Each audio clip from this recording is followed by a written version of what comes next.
Practical level पर ओशो क्या कह रहे हैं, ओशो क्या बता रहे हैं। हमने ओशो की सारी कहानियाँ सुन ली, ओशो की सारी वीडियोस देख ली, ओशो की फ़िलॉसफ़ी, टीचिंग्स, हर किसी चीज़ के बारे पर उनका क्या व्यू है, फ़ियर को लेकर, डर को लेकर उनका क्या व्यू है, गुस्से को लेकर, भगवान को लेकर उनका क्या व्यू है। हमने सारी चीज़ें देख ली, लेकिन एट लास्ट प्रैक्टिकल लेवल पर ओशो क्या कह रहे हैं। ओशो प्रैक्टिकल लेवल पर कह रहे हैं दो चीज़ें, दृष्टा भाव और साक्षी भाव के बारे में बात कर रहे हैं। यहाँ पर दृष्टा और साक्षी का मतलब, दृष्टा मतलब ऑब्जर्वर और साक्षी का मतलब विटनेस करना। क्या हुआ इसका मतलब, दृष्टा या साक्षी भाव। बेसिकली दोनों एक ही चीज़ें हैं। किसी चीज़ को देखना दृष्टा, या सिर्फ साक्षी भाव में रहना, विटनेस करना किसी चीज़ को, ऑब्जर्वर। अब यहाँ पर साक्षी भाव और ऑब्जर्वर, दृष्टा और विटनेस का मतलब सिर्फ देखना है। और देखने वाला ध्यान रहे, जो देख रहा है वो एक्सपीरियंस ना करे। एक्सपीरियंस करना मतलब तुम कुछ चाहते हो, तुम अनुभव करना चाहते हो।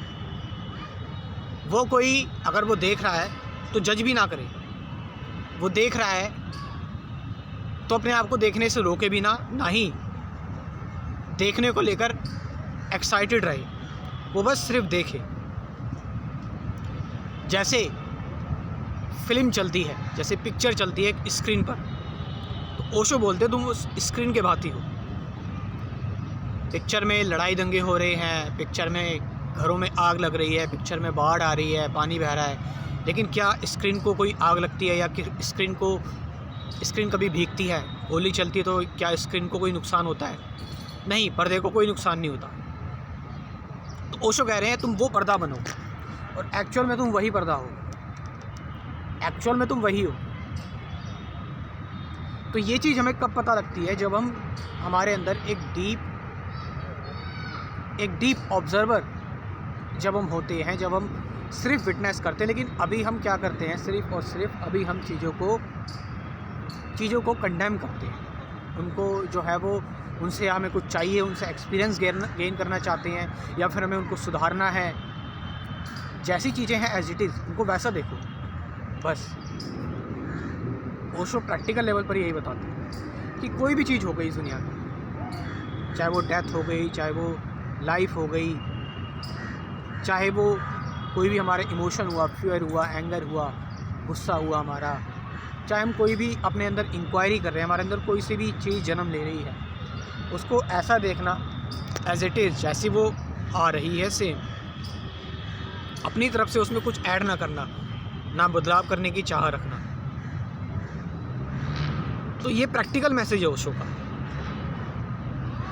अब कहानी हम सुन रहे हैं, हमें बहुत अच्छा लग रहा है, हाँ मज़ा आ रहा है, बातें सुन रहे हैं, व्यू सुन रहे हैं, लेकिन ज़्यादातर लोग ऐसे ही रहते हैं। वो बदल क्यों नहीं पाते, चेंज क्यों नहीं हो पाते? क्योंकि सबसे मेन रीज़न यही है, जो उन्होंने प्रैक्टिकल लेवल पर बताया है दृष्टा और साक्षी के बारे में, ऑब्जर्वर और विटनेस के बारे में। वो चीज़ इम्पॉर्टेंट है। वो चीज़ आपको बहुत अच्छी तरह समझ में आनी चाहिए, और उससे ही एक्चुअल में रेडिकल चेंज या म्यूटेशन आएगा ब्रेन सेल्स में। क्योंकि फिर आप पूरी तरह से प्रेजेंट में हैं, और जब आप प्रेजेंट में होते हैं तो आप यूनिवर्स से डिवाइड नहीं रहते, आप यूनिवर्स के साथ रहते हैं, कॉस्मोस के साथ रहते हैं। आपकी मेंटेलिटी डिविजिव नहीं होती, आप फ्रैगमेंटेड तरीके से नहीं देखते, आप होलिस्टिक होते, कंप्लीट होते।